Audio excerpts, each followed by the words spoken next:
Good evening, everyone. I'm Carol McNeil. And I'm Evan Solomon. Welcome to CBC News Sunday night. Tonight, a terrifying ordeal in small-town Alberta. Questions about what happened to a teenage girl.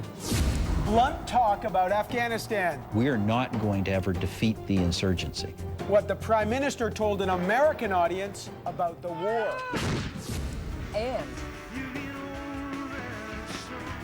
the Rhythm of Newfoundland, calling the tune at the East Coast Music Awards. We start tonight with a dramatic and disturbing story out of a small town in Alberta. A teenage girl who went missing on Thursday is home safe after she says she escaped from a man who kidnapped her.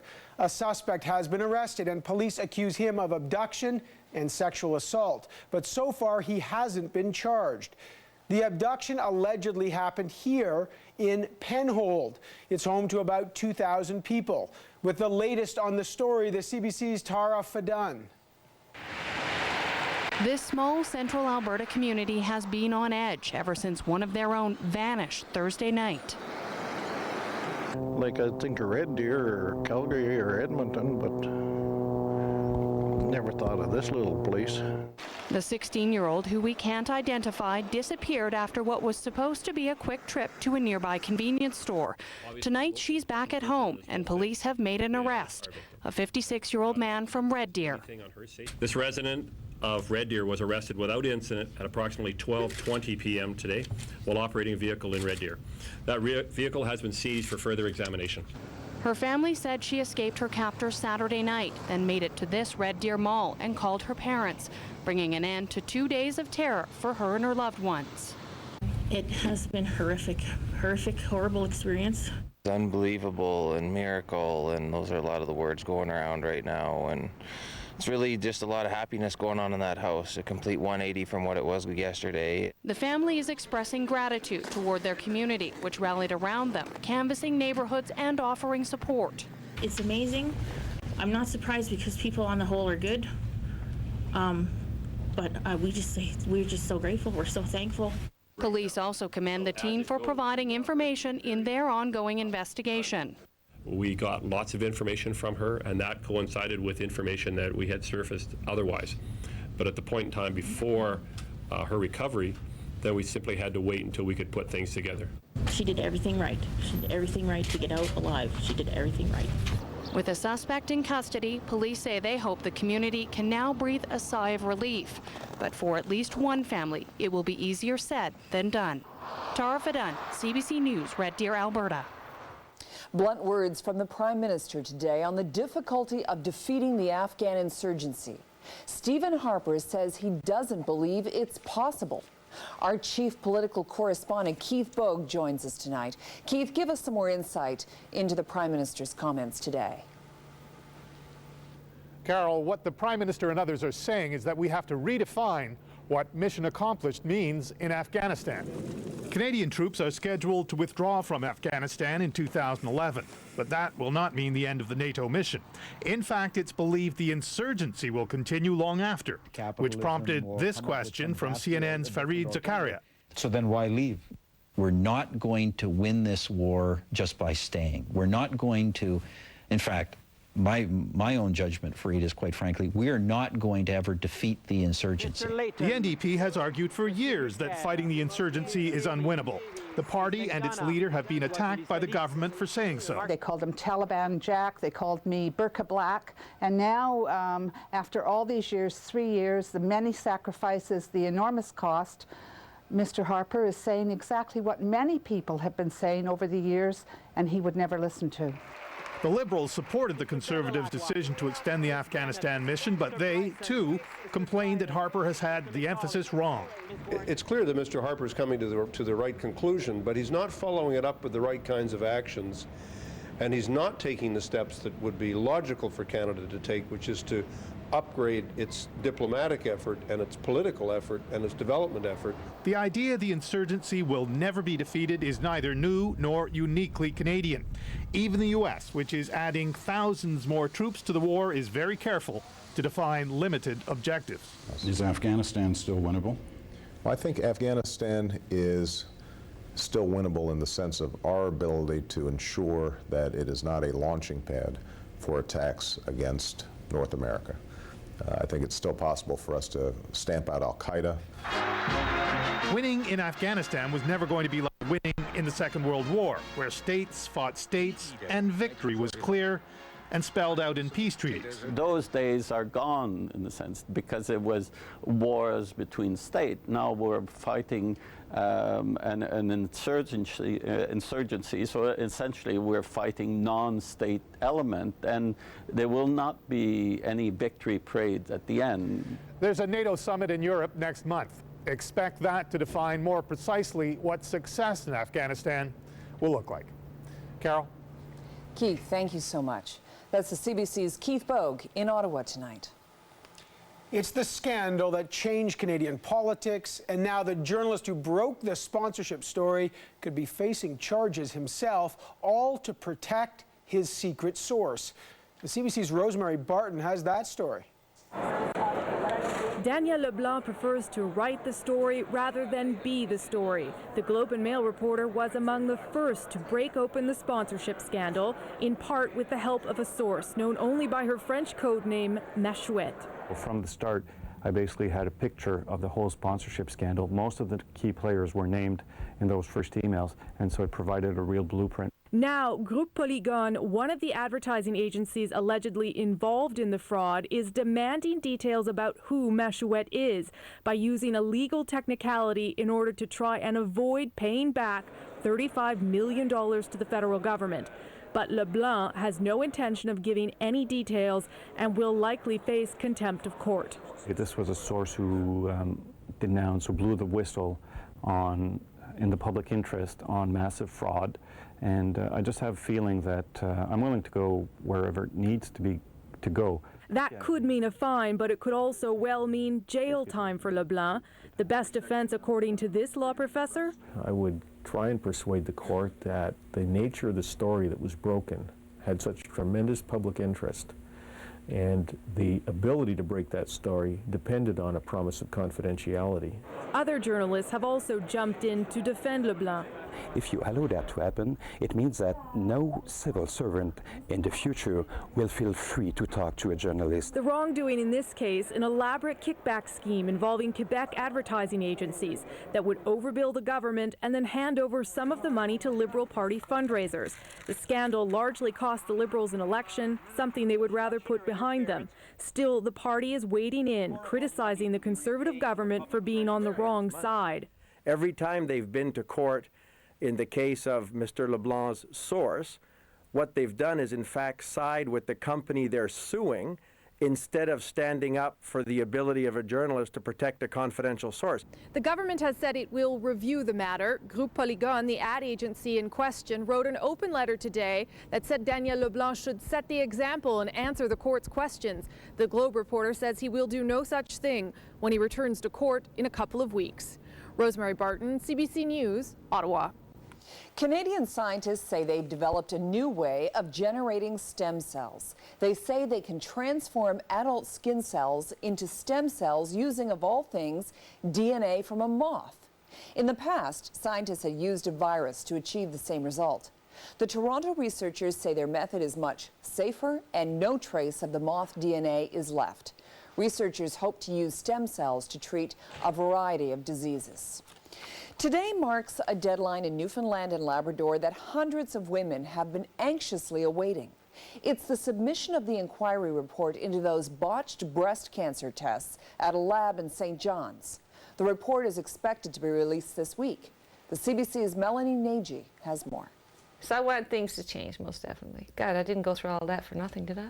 Almost a year ago, Beverly Green became the public face of Newfoundland and Labrador's breast cancer testing scandal. I felt this was something I had to do, and Green was the first witness to speak at the Cameron Inquiry, a public inquiry into the province's botched hormone receptor tests. Green's test results were wrong, and because of that, she wasn't prescribed potentially life-saving drugs.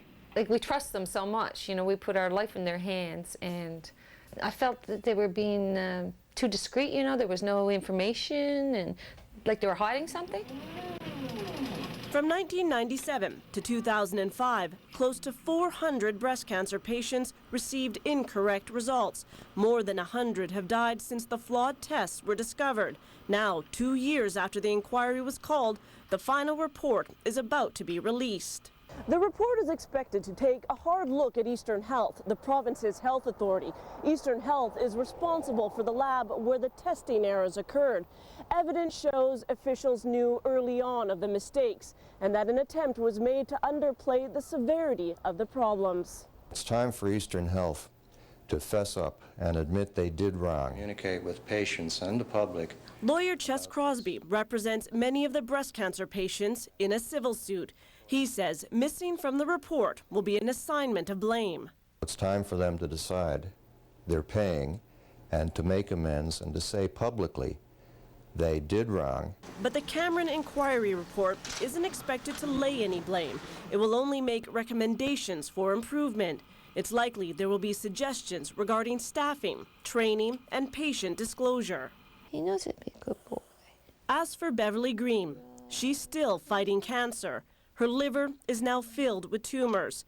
She says the report's recommendations will come too late to save her. And it probably can't save a lot of us, but the next generation, maybe they'll have a better chance. Melanie Nagy, CBC News, St. John's. To financial news now. With the global economic engine sputtering, you might be asking, will this recession ever end? Look for more signs in the coming days. Statistics Canada will release the gross domestic product numbers tomorrow. It's essentially the total value of goods and services produced in the country. So, how did Canada do in the last 4 months of 2008? Analysts are predicting a decline not seen since the early 1990s.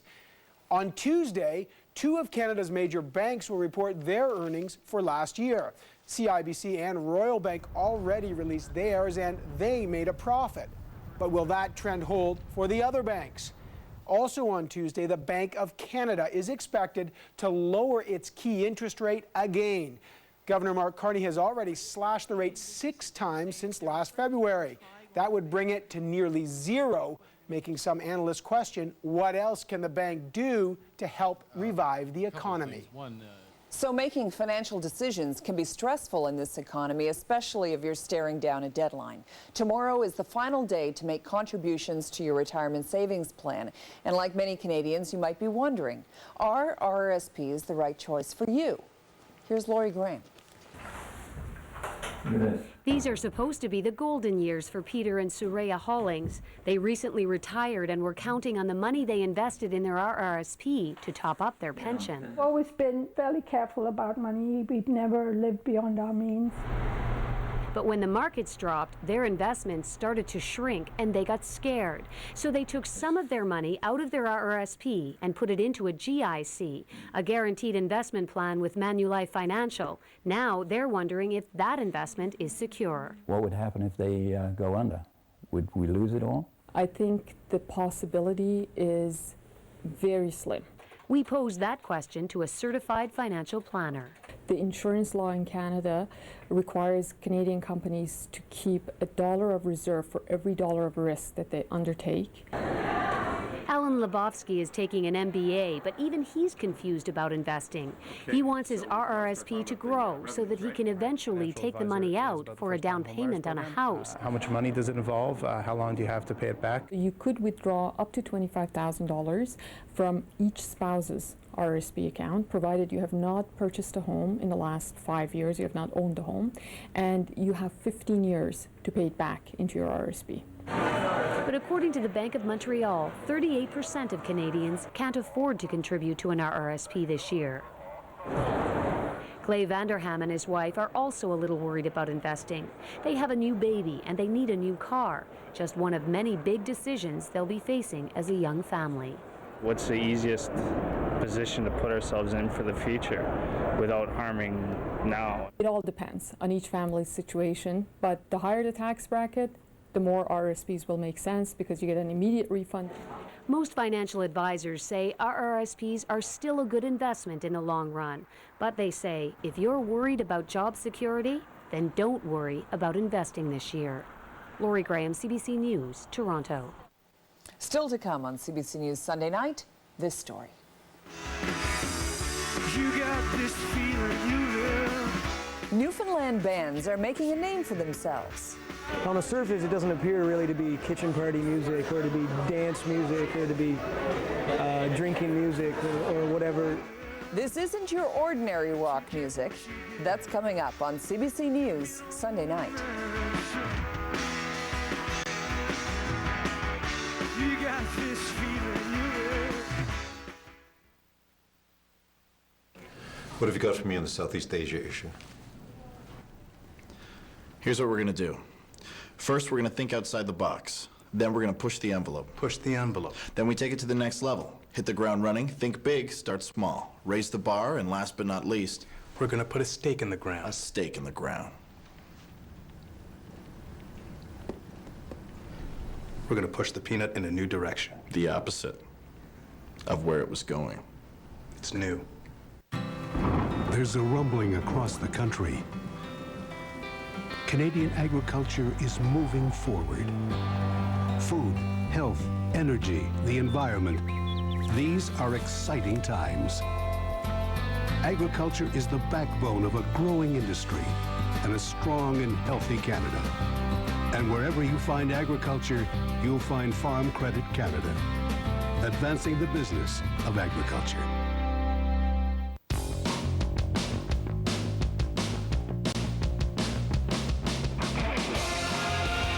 New Gillette sculpting paste. Throw some on. Hair stays flexible and looks great all day and all night. Hey, just because you're all over the place doesn't mean your hair has to be. Gillette High Performance Stylers. Take charge of your hair. Dave is sure about Buckley's. He knows the taste is worth it because he knows Buckley's will relieve his cough. Everything's gonna be all Buckley's. It tastes awful, and it works. Who will you be without that cigarette? You'll never know until you quit. Lose the smoke. Keep the fire. With Thrive Gum and Lozenge, the satisfying way to double your chances of becoming smoke-free. Thrive Gum and Lozenge. Yeah, I got it. Meat, potatoes, veggies, dessert. Meat, potatoes, veggies, dessert.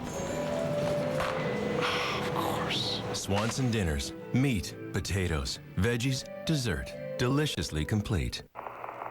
There's no sign of broadleaf weeds. Over.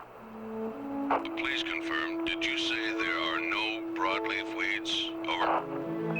That's right. It's like they're completely gone. It's one big step for bare crop science. One giant leap for cereal growers. Infinity. Light years ahead. Yeah, I got it. Meat, potatoes, veggies, dessert. Meat, potatoes, veggies, dessert. Of course. Swanson Dinners. Meat, potatoes, veggies, dessert. Deliciously complete.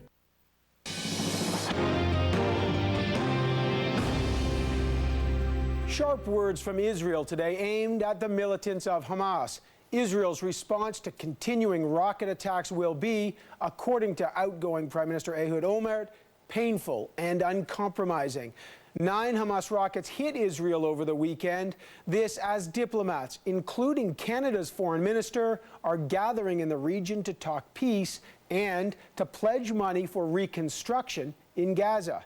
Peter Armstrong reports. The Middle East is once again teeming with diplomats, including Canada's Foreign Minister Lawrence Cannon. He held a series of meetings with Israeli officials today discussing tomorrow's donor conference to help rebuild Gaza. But just about every aid agency in the world says the billions of dollars expected to be pledged will be for naught unless donor countries demand Israel open Gaza's borders to let the aid in. In the single question Cannon took from the media today, he was asked what assurances he's seeking that Canadian taxpayer dollars won't be wasted. I guess you'd have to ask that question to Israel. Cannon also met with Palestinian President Mahmoud Abbas. He did not visit the Gaza Strip, but for the first time in a long time, foreign diplomats have begun trickling back to Gaza. Israel's 23-day assault left tens of thousands homeless, destroyed billions of dollars to infrastructure. A delegation from the World Bank visited some of the hardest hit areas today, and Mideast envoy Tony Blair got a first look at the devastation. His first visit to the tiny coastal strip since he was appointed envoy by the quartet of the U.S., Russia, the European Union, and the United Nations. It's our task to try and make sure now, with the conference in Sharm el-Sheikh, that we pledged the money for reconstruction, but also outside of that conference that we work for a basis of lasting peace where such destruction does not happen again. But that is no easy task. Most of the leaders convening in Egypt tomorrow refuse to speak with Hamas, which runs Gaza. And Israel has refused to open the borders to all but the most essential humanitarian aid, meaning much-needed supplies like concrete and steel, essential to rebuilding here, still can't get in. And that is what concerns operations like Human Rights Watch the most. In this donors conference, we're going to hear a lot of great pledges that aid is going to be coming, but there has been no guarantees extracted from Israel that they'll let the aid in, that they'll open the borders, and that's what we need. Israel says the borders will remain sealed tight until an Israeli soldier being held in Gaza is released. Still, the donors conference is going ahead. Canada has already provided $4 million towards rebuilding Gaza. Until the border issue is sorted out, though, very little will be rebuilt, regardless of how many billions of dollars are pledged. Peter Armstrong, CBC News, Jerusalem. In The Hague, an international tribunal opened today with a promise to fully investigate a high-profile assassination in the Middle East. A suicide bombing in 2005 killed former Lebanese Prime Minister Rafik Hariri. Now, a Canadian is heading the team looking for justice. For more on this story, we go to Lebanon. I'm Nala Ayed in Beirut, the assassination capital of the Middle East. Imagine being a prominent or controversial figure, living here knowing that you are a moving target. Add to that, conducting one of the most complex murder investigations in the world, and you get an idea of what Canadian Danielle Belmar has been going through. Until this weekend, Belmar was the chief UN investigator into the murder of former Lebanese Prime Minister Rafik Hariri, right here in this spot, an assassination that is still reverberating in the region. Belmar has now become the chief prosecutor and has moved to The Hague to begin to prepare his case. Before he left, he sat down with us for an exclusive interview. And I think that to put an end to impunity, to allow the Lebanese people to believe in a system of justice, that if you commit a crime, you will pay the price. I think this is an ideal that's worth fighting for. Belmar also gave us a rare glimpse into the dangerous world he's lived in. To see more, watch our documentary report tomorrow night on The National. Coming up on CBC News Sunday night, these men say they suffer from the deadly lung disease silicosis. Right now I'm retired and I can't breathe. That's silicosis. So why can't they get compensation? I don't want anybody to be sick. There are other stories making news tonight. A winter storm is hitting parts of the southeastern United States. Some areas got up to 15 centimeters of snow. The storm is also reaching as far as Canada's east coast. 2 football players are among 4 boaters who have disappeared. Corey Smith and Marquise Cooper play in the NFL. The boat they were on went missing off the coast of Florida while they were on a fishing trip. We heard them yelling help on their surfboards. A close call for a teenager in Australia. He was surfing with his father when he was attacked by a shark. He was flown to hospital and is doing well. This is the 3rd shark attack in 3 weeks. A big move for a group of young pandas in China. They were rescued after an earthquake devastated a nature reserve in May. And this weekend, they were taken to a sanctuary where they will learn how to survive in the wild. Atlantic Canadians celebrated their best musicians this weekend at the East Coast Music Awards. And for all the melodic history in that part of Canada, their best of the best are turning out tunes of a non-traditional nature. Doug Greer finds a new beat.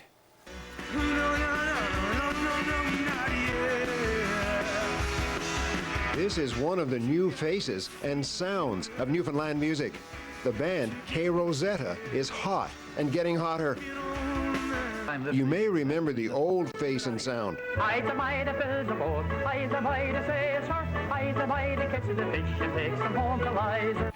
Newfoundland has always influenced its musicians, but Newfoundland is changing, and so is its music. On the surface, it doesn't appear really to be kitchen party music or to be dance music or to be drinking music or whatever, you know, Newfoundland music might be considered to be, but there's definitely something in it, some sort of emotion or ethos. Mary Barry started playing jazz 20 years ago in St. John's. At the time, it was so alien that she says she felt like E.T. I am a Newfoundlander, I wear a shamrock, I'm Irish, but I grew up with, you know, listening to Billie Holiday and Ella Fitzgerald. But here she is today, singing in French, in a Portuguese rhythm, about a Newfoundland girl. There's no linguistic boundaries anymore, and, and all the cultures can really blend well together. I think there's sort of a more metropolitan sound coming out of St. John's and cities like that, and it's great. It's wonderful music. And while today's bands may have a different sound, they say traditional Newfoundland music is in their blood. It travels with you through your life. It just kind of stays with you, and it influences you whether you try it or not. It's just kind of subconsciously is there. So. The music may be changing, the sound may be edgier and cover a wider range of musical styles. But musicians here will tell you, one thing remains constant in every note: a love for Newfoundland and Labrador. Doug Greer, CBC News, Corner Brook. A milestone today for hockey player Martin Brodeur. He earned his 100th shutout of his NHL career. Hartnell a shot onto the glove and then paddled away by Brodeur. That means the Devils goalie has now played 100 games without anyone scoring on him. During today's game against the Philadelphia Flyers, he blocked 27 shots. The native of Montreal now needs 4 more shutout games to tie Patrick Roy's NHL record. All right, please stay with us. Coming up, we've got our investigative report. These men say they contracted a deadly disease while working in a gold mine. I think everybody thought silicosis per se had been eradicated 30 years ago. So why can't they collect compensation? We'll take it to the politicians to get some answers. You did call it an epidemic back in 2002. Do you still feel it's an epidemic of silicosis? I don't believe yes, you did actually in your letter. That story is coming up on CBC News Sunday night.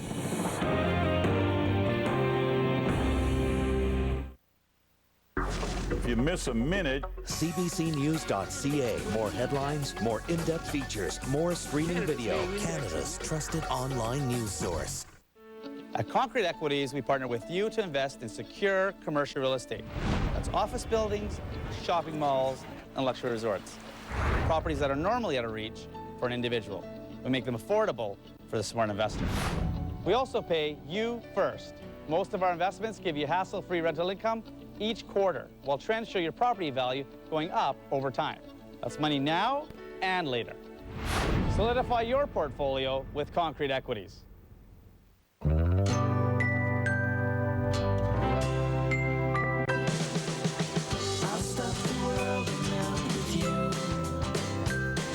Hershey's delicious new milk chocolate. Smooth, creamy, and now there's even more chocolatiness to love.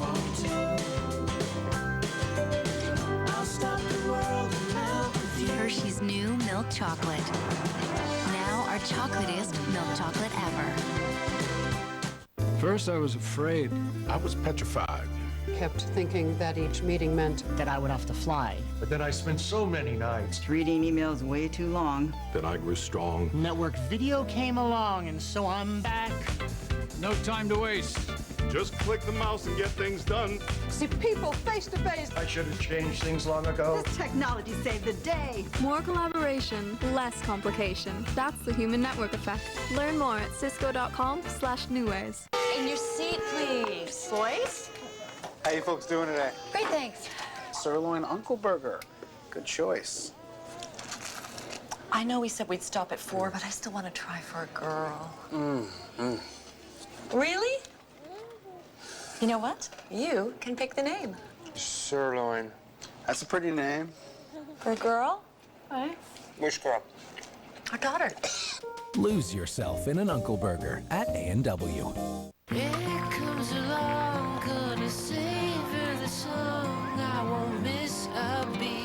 Don't let unexpected heartburn take you out of the play.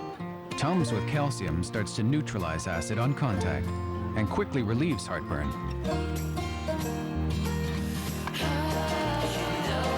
So you can get back to what matters most. When moments matter, trust Tums. Why has Beehive Flooring been in business for 87 years? Why is Beehive Flooring the #1 flooring store? It's simple. We supply superior quality flooring at fair pricing. We buy direct from the manufacturers. Check out the in-store specials that are on now. We provide friendly, knowledgeable service, and we do good work. Beehive Flooring, 317 Avenue C South, Saskatoon, located between 19th and 20th Street West.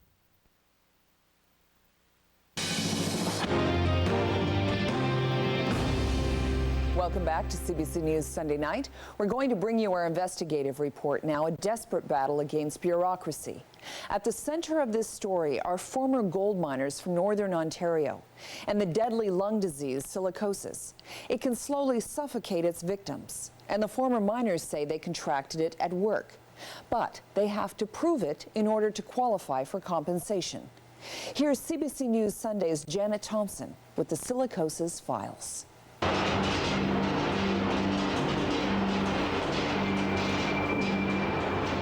I used to like working on here. First started, couldn't stop.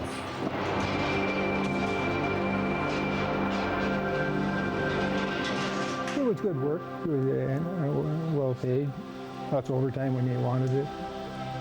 But at the end of the day, they want to go home with their lungs, be able to breathe. My name is Rudy Wall from Marathon. I'm 52 years old. I've been working 20 years for the Williams mine, and I accumulated silicosis, so I got silicosis. Right now I'm retired and I can't breathe. That's silicosis. My name is Michael Clancy.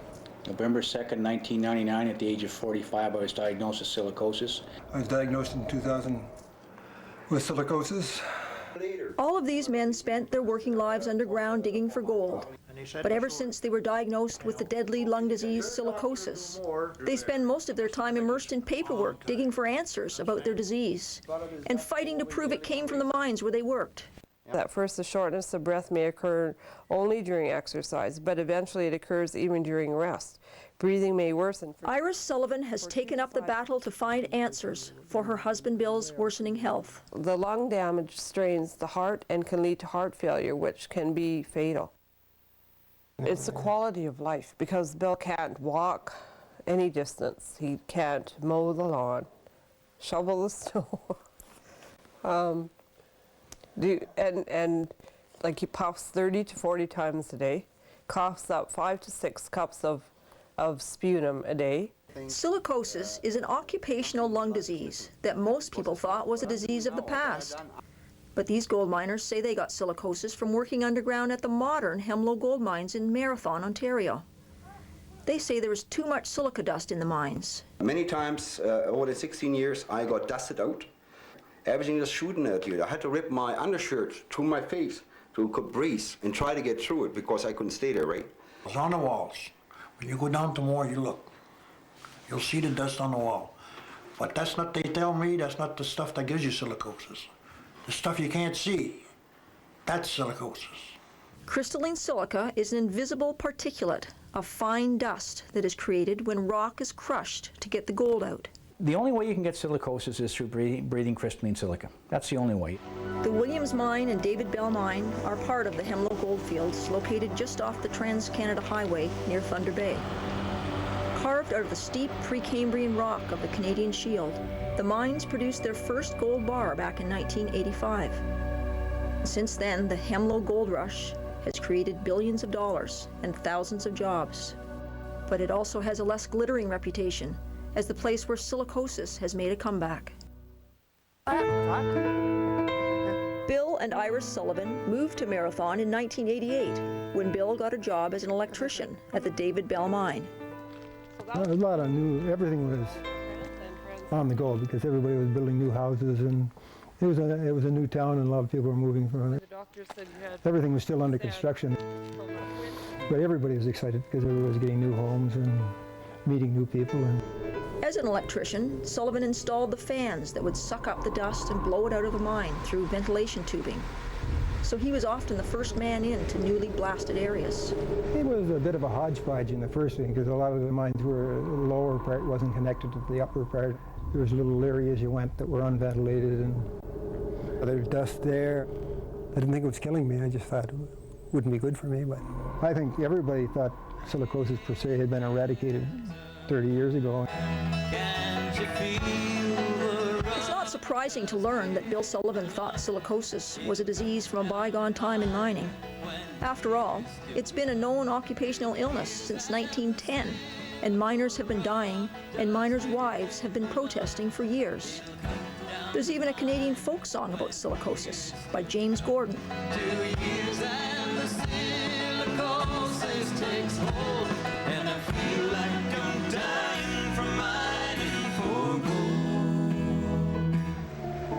But in 1983, around the time Hemlo went into production, new provincial silica safeguards were legislated that were to render the air underground virtually dust-free, and crystalline silica was added to a nefarious list of designated substances. Asbestos, lead, benzene, silica, mercury, isocyanates, for example, are designated substances. It's a dirty, dirty list of killers. As the Health, Safety and Environment Coordinator for United Steelworkers and a former miner herself, Nancy Hutchison knows that no modern gold mine wants to hear it has a silica dust problem. These are very, very dangerous substances, that there has to be safeguards put in place, that without controls, they can kill you. The Provincial Ministry of Labour regulates silica exposure levels, and those allowable limits have been reduced over the years.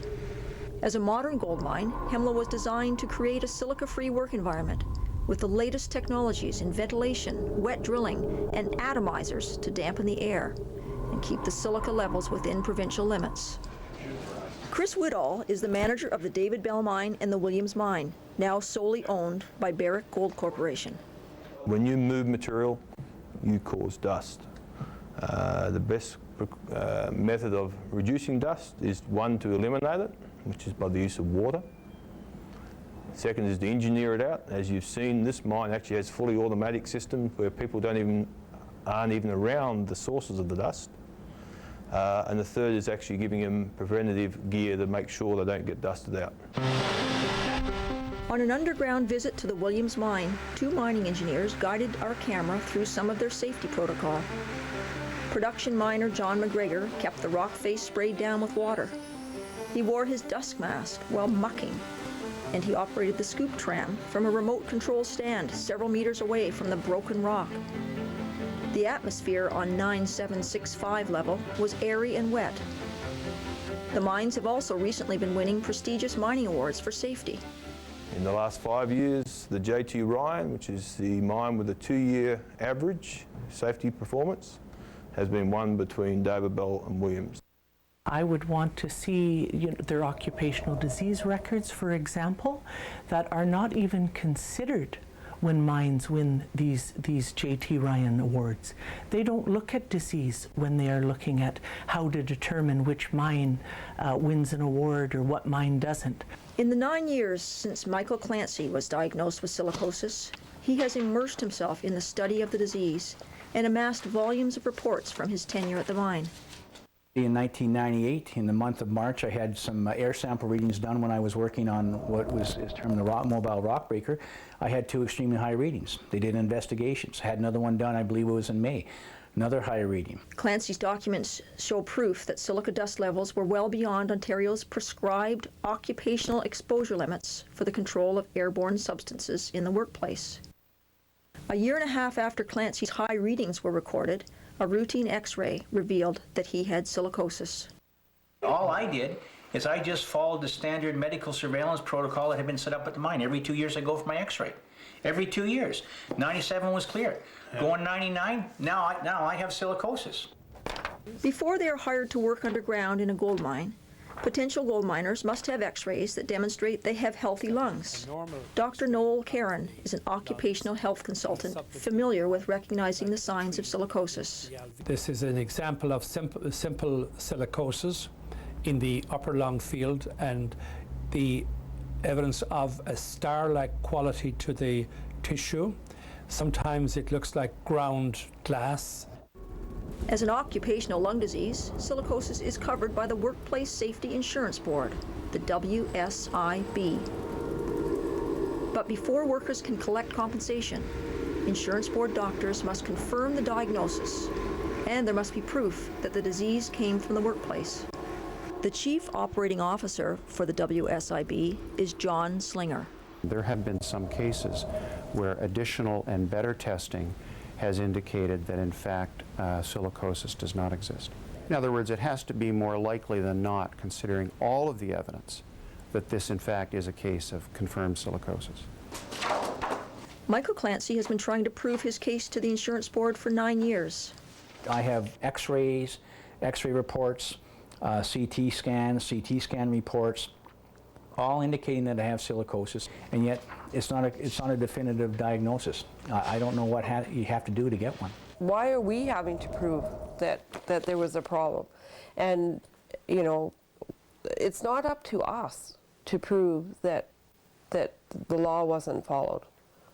But we are doing that, and we've been doing that for 8 years. I don't think this is black and white by any means, which is why we are always put to having to determine, based on all of the evidence, and in some cases conflicting medical evidence and medical opinions, what the most persuasive position is. So obviously we need to reach those conclusions based on all of the evidence. What price do they put on a set of lungs? I mean, what did you, for $18 an hour you give up a foot, you know, $22 an hour you hand, you know, and your lungs are for $30 an hour. Excuse me, are you Peter Fonseca? I am. When we come back, a search for accountability. Who can the gold miners turn to next? You did call it an epidemic back in 2002. Do you still feel it's an epidemic of silicosis? I don't believe yes, you did actually in your letter.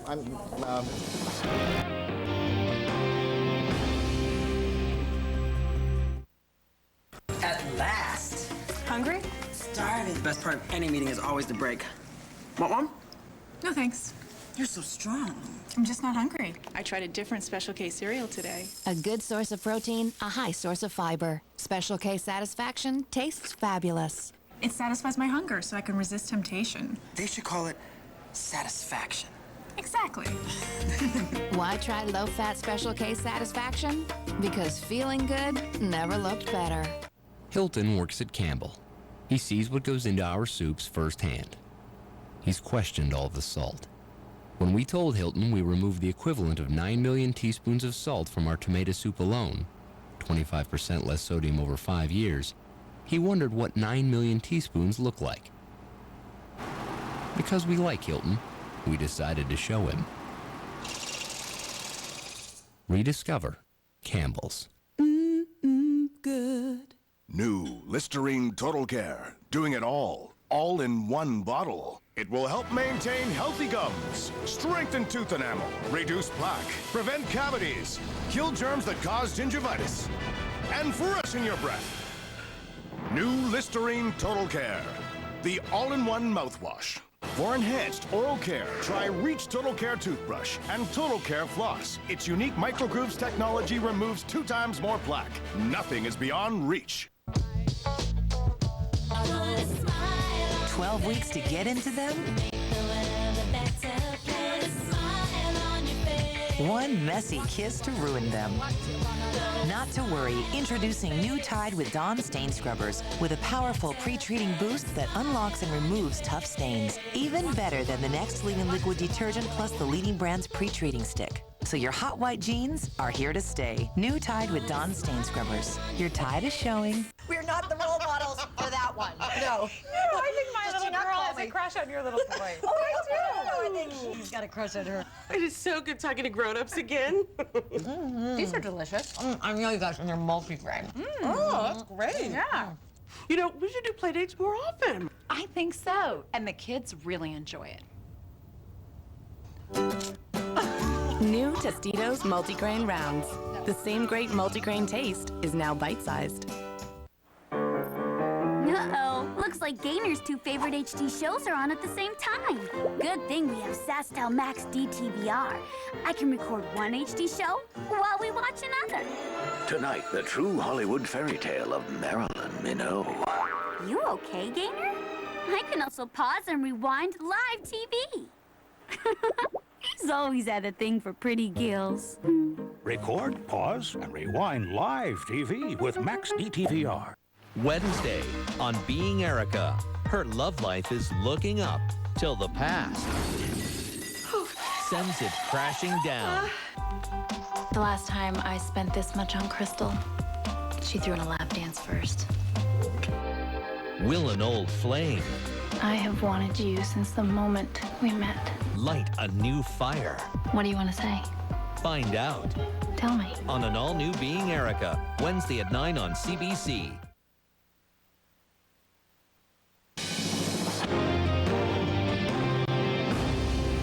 Welcome back to CBC News Sunday Night. We've been telling you the story of some gold miners from Northern Ontario who say they've been diagnosed with silicosis.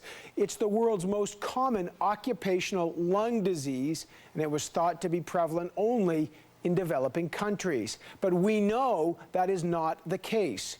Here's CBC News Sunday's Janet Thompson with the conclusion of the silicosis files.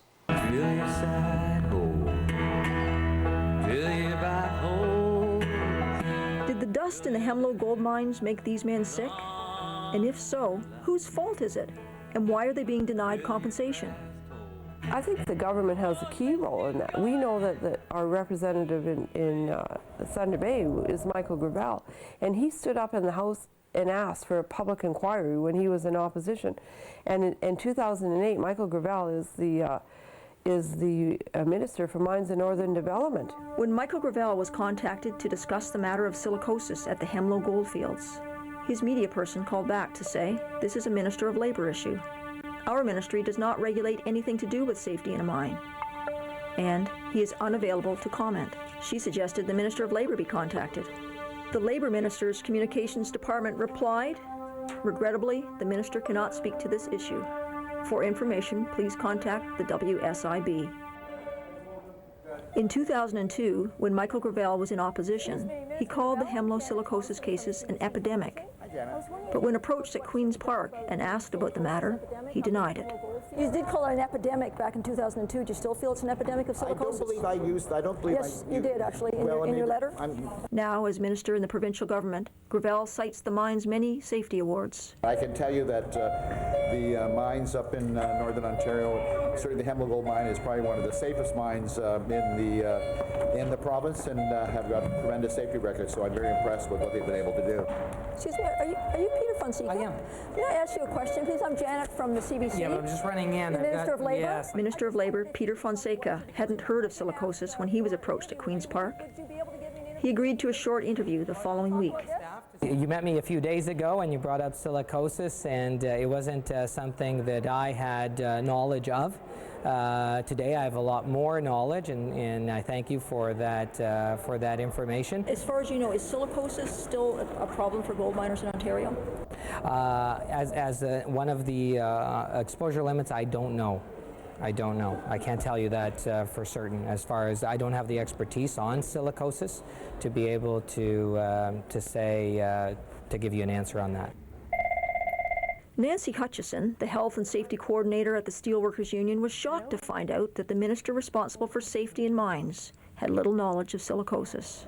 When that Liberal government was in opposition, they were doing the right thing. But now that they are the government in power, their memories seem to have faded, their passion has faded. I mean, Gravel could have an influence on this Minister of Labour and should have an influence on this Minister of Labour and stay true to his word.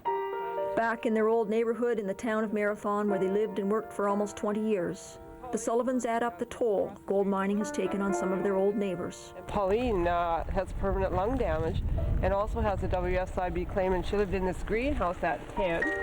We lived at 13. And then at the Cedar home just around us, Mike Bissett was a definite diagnosis of silicosis. Just around the corner from us is Mike Clancy, who also has a definite diagnosis of silicosis. So 4 people within a radius of 1 block, half a block, all have WSIB claims. It doesn't make sense. It doesn't make sense. The common denominator is the people are sick and they all worked in the same environment. John Slinger at the Workplace Insurance Board says there have been 7 allowed claims from the Hemlo mine since 1990, but that does not include those claims that have been denied or abandoned.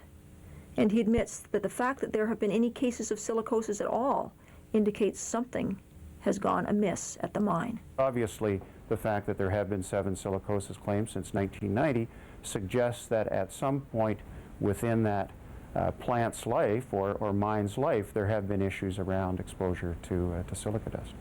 Silica dust is now known to be carcinogenic. It is currently under review to lower the exposure limits once again. There are also other lung diseases that may show up in x-rays, but which are not covered by workplace insurance.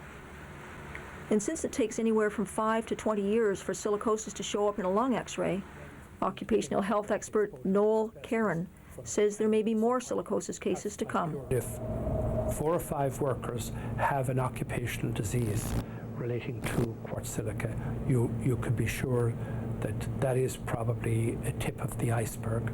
We don't know what the size of the iceberg would be because I haven't evaluated them, but I would expect there would be quite a few more, at least several orders of magnitude higher. It's how they treat it. You know, you're going to have casualties. It's like, you know, you're going to collateral damage. Even everybody tried their best, yes, you're going to have a certain. But when a person does get sick, he should be treated with a lot more respect. Iris Sullivan returns from another meeting with the workplace insurance people. She tells her daughter they will have to wait longer for a decision on Bill's compensation. You have to. Because you know the difference. Because you've made the difference. Oh my God. I don't want anybody to be sick. They still need to show more proof that Bill does have silicosis and that his illness came from the mine. The money's not for me because I don't want any money. I wasn't the one that worked there. I wasn't the one that got sick. And I'm sorry. And I get really angry because I believe that they should give the money to the men, to give them a quality of life, and support them. As this story was coming together, one of the miners received good news. Rudy Wall got word from the WSIB that his compensation claim was approved. He will receive some sort of settlement, but at this point we have no details, and there's no indication yet whether this will affect other outstanding claims. All right, we will be right back in a moment with the misplay of the week.